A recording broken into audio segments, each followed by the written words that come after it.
So recently in my high school, I was taking a dual enrollment humanities class, and I pretty much learned about philosophy throughout the ages of human civilization, all the way back from Greek philosophy to modern philosophy.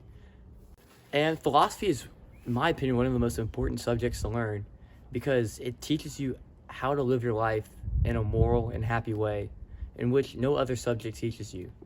Math just helps you solve equations, which can be used for a good job, but doesn't teach you how to live your life from day to day, knowing that you did the best that you could do and there's nothing else you can change. Because, in my opinion, regret is one of the worst feelings a person can feel.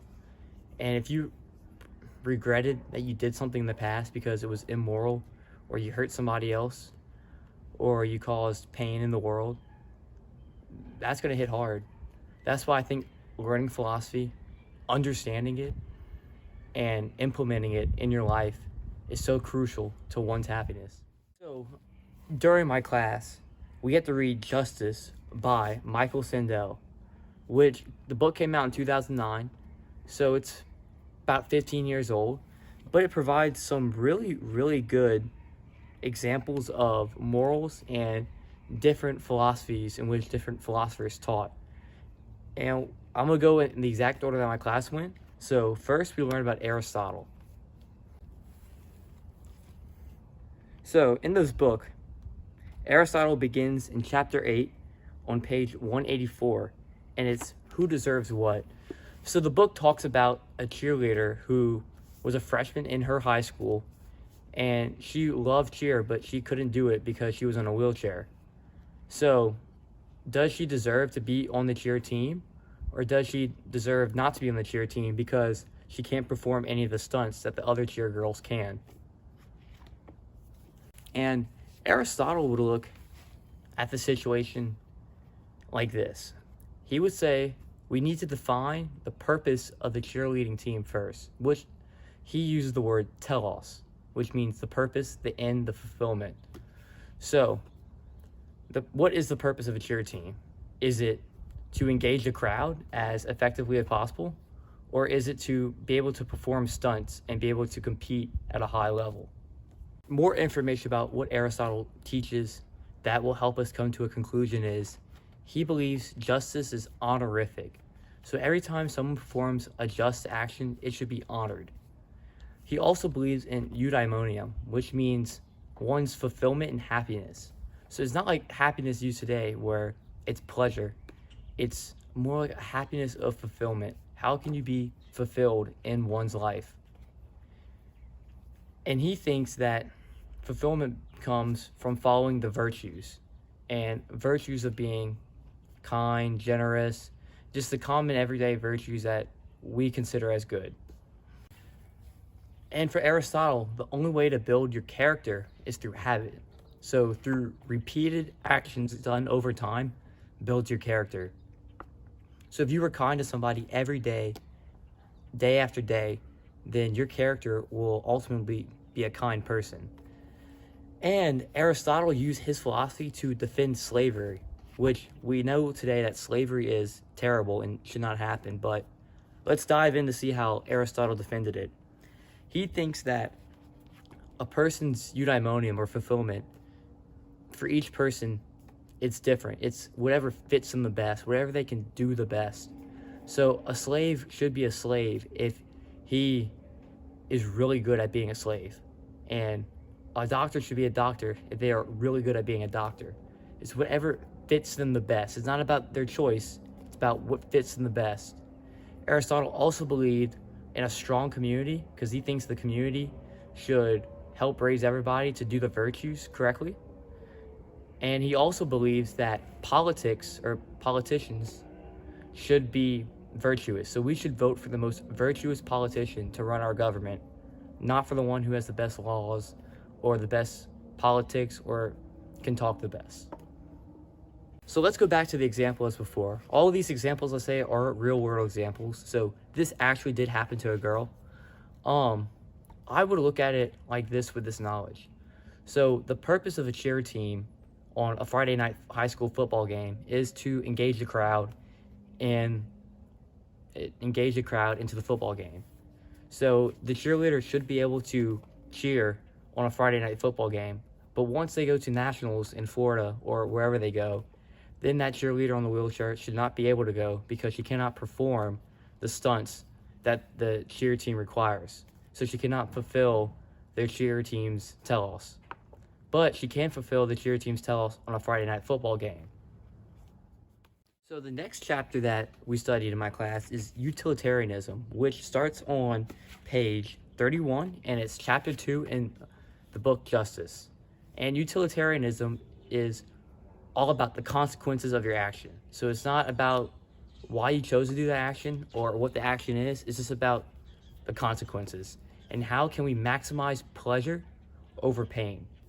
So the main philosopher who came up with this is Bentham. So he made this philosophy in the late 1700s, and he writes that pleasure and pain are our sovereign masters. So he means that all of the actions that we do is just to optimize pleasure and to minimize pain. So we're pretty much run by our hormones. So let's look at 2 examples and see how utilitarianism could help us solve them and if it's ethical. So the first example is the famous trolley problem. And the trolley problem goes like this. There's a train going on a track, and on the track there's 4 workers working on it. And if you pull a lever, it switches to one person. And you're by the lever, you can't scream for help, you can't make the train stop. But if you don't pull the lever, it runs over the 4 people, and if you pull the lever, it runs over the 1 person. So utilitarianism is strictly about consequences. So it's like you have to pull the lever no matter what, because killing 1 person is better than killing 4 people.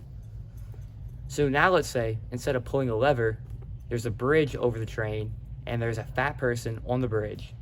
So you can either push the fat person off to save the 4 people, but you'll kill the fat person because he's getting run over by a train, or you can let the train just keep going forward. So this question has a little bit more weight on it because now you're actively pushing somebody to their death. And utilitarianism would say it doesn't matter. 1 life is better than 4. So you have to push that 1 person over. And another example of utilitarianism could be this. So in the summer of 1884, there was a ship that was going to South America and was stranded in the sea. So on the ship were 3 people. There was a cabin boy, the captain, and another person. So once they were stranded in the sea, they couldn't eat anything. They caught a sea turtle once, and that fed them for a little bit, and they ate some canned food. But the cabin boy drank some of the seawater, and he became really sick.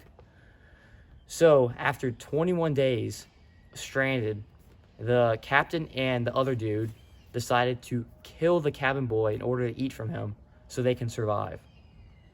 Later, he was prosecuted in England once he returned because the captain, and the other dude did ultimately survive, and he was thrown in jail. But utilitarianism says that was the best decision they possibly could have made, was to kill the cabin boy in order for their survival. You're saving 2 people's lives, and you're killing 1. So the return is a lot better. And another example of utilitarianism would be this. Let's say you're in a doctor's office, and 4 people need an organ transplant. 2 of the people need 1 kidney, 1 guy needs a heart transplant, and the other guy needs a liver transplant.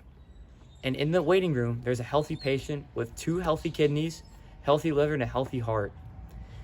A strict utilitarian guide would say that the person in the waiting room, the healthy patient, should die ultimately to save the 4 people who need those organs. This typically isn't accepted because it's clearly immoral. How can an innocent person in the waiting room die so he could save 4 people who need organ transplants? We would most likely just wait for a donor, but a strict utilitarian guide would approve of this. And that's why a lot of people have a problem with utilitarianism. So after Jeremy Bentham made his, late 1800s, there was another guy who wanted to revise utilitarianism called John Stuart Mill. Mill said that some pleasures are more pleasurable than others, and some pains are worse off than other pains. So in order to make it a better weighing out, like, we can't push a fat person off the bridge to kill the train, because then other people around them would be nervous to walk on that bridge in fear that might get pushed off and get killed by a train. So we can't do that, and ultimately to increase the pleasure and happiness of the whole community. And Mill also looks at the duration of the pleasure too. So if it's going to affect a whole community, or if it's going to affect people for a long time, he would say that's a greater pleasure, greater pain than just in the moment. So this makes Mill the more humane one, but Bentham is the more consistent one, because Mill's philosophy has a lot of holes through it, because you could always argue that this pleasure is higher than that pleasure, that pain's worse than that pain. So the last chapter that I'll briefly talk about is libertarianism, which starts on chapter 3, page 58. Libertarianism is an interesting one because it's all about oneself.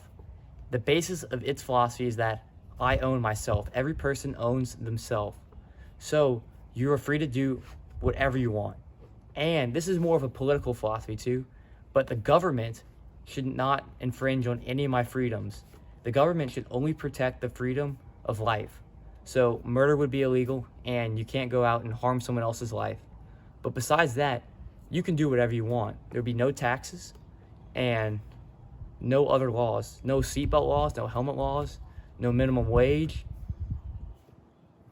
So the main philosopher for libertarianism, you could say, is John Locke, but there's also another one that Michael Sandel talks about, and that's Robert Nozick. And he wrote his Libertarian Defense in 1974. But at the end of his life, he did switch philosophies from libertarianism, saying that it is evil and not good. So we can look at it with a grain of salt. But he says that your money is for you, and that taxes are pretty much stealing from the government, and the government can put into whatever they want, and you really have no say-so in it. So it's unethical for the government to steal our money. So at first, this looks like a blessing. This looks awesome. Nobody has to pay tax anymore. Spend my money whenever I want. Sign me up. But if no one pays their taxes, then the government has to rely on donations from the wealthy. And how likely is it that the wealthy people will donate sufficient funds to fund all the community stuff we take for granted, like roads, libraries, police, firefighters? It could happen in theory, but it also could be unlikely. We'll look at this example too. So at a shopping center, Walmart for example, after you're done putting all your groceries in your car, you should put your shopping cart in the little cart section in the parking lot. It's not a law if you don't, but it's a good thing if you do. Most people don't put their shopping cart where it belongs. So this could also be used as libertarianism, even though there are unequal in weight. You could argue that too. But if most people don't even put their shopping cart in the right spot, how can we rely on most people to help the poor and fund public buildings? There's an argument in that. But libertarian ultimately comes down to this: do you own yourself? So are rich people rich because of their own hard work, or is it mostly luck from the past that helped them? So a billionaire like Bill Gates, did he make his own money, or was he just so lucky to be born into the family he was born in, lucky to have the passions that he did have, lucky to be born in the time that he was born in, and lucky that he was born in a wealthy country? Or is there more to that? Or was he the main factor that made him rich? Arguments from both sides. There's ultimately probably a little bit of both. But if you're very libertarian and you think that it's all because of him, and yes, everybody has their differences, but it's always hard work that conquers, then you would say he does completely own himself and he shouldn't pay taxes on other stuff. But another thing about the taxes too is that in a democracy like USA, yes, politicians are corrupt and they're going to spend taxes on stupid stuff, but we also have a small say-so in it through elections. So that could be a good compromise for having taxes, that maybe we should have more elections for it so everybody knows exactly where the money goes. So these are the three main philosophies that I'll talk about today from Justice by Michael Sandel. There's also Kant, Rawls, and another one that we learned in our class, St. Thomas Aquinas. But I really don't have time for them today because Kant's hella confusing, and Rawls and Aquinas also have some stuff that needs some explanation in it too. But if you want another video, just comment below, let me know if you like this kind of content, and please subscribe. Thanks for watching.